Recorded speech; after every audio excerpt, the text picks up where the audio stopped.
মানুষ যখন কারো প্রেমে পড়ে তখন স্বাভাবিকভাবেই তার সৌন্দর্যকে প্রাধান্য দেয়। তবে সৌন্দর্য কেবল বাহ্যিক বা শারীরিক গঠন বা রূপেই সীমাবদ্ধ থাকে না। একজন মানুষের সৌন্দর্য বুদ্ধিমত্তার উপর ভিত্তি করেও প্রস্ফুটিত হয়। অর্থাৎ মানুষ কেউ হয়তো একজনের বাহ্যিক রূপ দেখে প্রেমে পড়ে, আবার কারো কাছে শারীরিক সৌন্দর্য ছাপিয়ে আকর্ষণীয় হয়ে ওঠে একজনের বুদ্ধিমত্তা। তাদের মস্তিষ্কে প্রেম ও যৌনতার অনুভূতি আবর্তিত হয় বুদ্ধিমত্তাকে কেন্দ্র করে। তারা বুদ্ধিদীপ্তদের প্রতি মুগ্ধ হন ও প্রেমে পড়েন। এ ধরনের মানুষদের বলা হয় স্যাপিওসেক্সুয়াল। আসলে সময়ের সঙ্গে প্রেমের ধরন বদলেছে, এসেছে নানা পরত। মানুষ এখন কেবল সংসার পাতা বা সন্তান উৎপাদনের জন্য প্রেম বিয়ে করে না। অনেকের কাছেই শারীরিক সৌন্দর্য ছাপিয়ে আকর্ষণীয় হয়ে ওঠে বুদ্ধিমত্তা। যারা একটা মানুষের বুদ্ধিমত্তার প্রেমে পড়েন তাদেরই ডাকা হয় স্যাপিওসেক্সুয়াল। তবে একজন মানুষ নিজে অনেক বুদ্ধিবৃত্তির অধিকারী হলেই যে সে স্যাপিওসেক্সুয়াল হবে এমনটি নয়। ইউনিভার্সিটি অফ ওয়েস্টার্ন অস্ট্রেলিয়ার পরিচালিত এক গবেষণায় দেখা যায়, সম্পর্ক সৃষ্টির ক্ষেত্রে মানুষ বুদ্ধিবৃত্তিকে দ্বিতীয় সর্বোচ্চ গুরুত্ব দিয়ে থাকে। তারা সর্বাধিক অগ্রাধিকার দেয় সঙ্গীর মহানুভবতাকে এবং তার সাথে নিজের বোঝাপড়াকে। এছাড়া সম্পর্কের অন্য দুটি গুরুত্বপূর্ণ দিক হল সঙ্গীর আকর্ষণীয় ব্যক্তিত্ব ও সঙ্গীর সঙ্গে সহজে মিশতে পারা। নৃবিজ্ঞানের গবেষক ইপন শামসুল স্যাপিওদের বৈশিষ্ট্য নিয়ে আলোচনা করেছেন।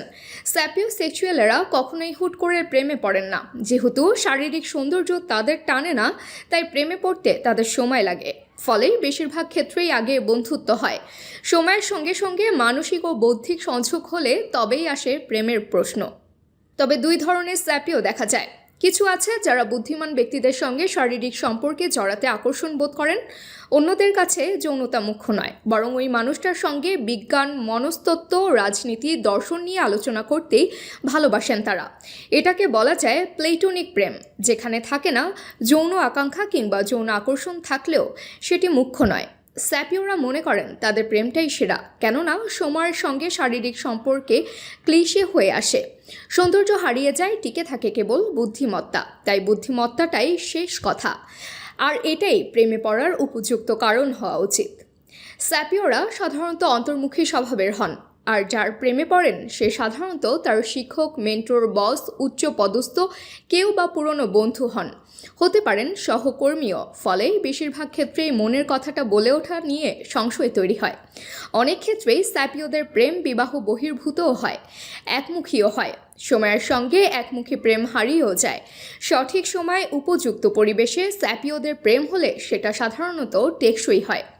স্যাপিওদের কাউকে পছন্দ মানে সত্যি পছন্দ। এর একটা কারণ, স্যাপিওদের সহজে কাউকে পছন্দ হয় না, অনেকটা সময় লাগে। উল্টো দিকের মানুষটার সঙ্গে মেধা ও বৌদ্ধিকভাবে সংযোগ স্থাপনের পরেই আসে তাকে ভালো লাগার প্রশ্ন। ফলে যখন কাউকে তাদের ভালো লাগে তখন সেটা বেশ সিরিয়াসই হয়।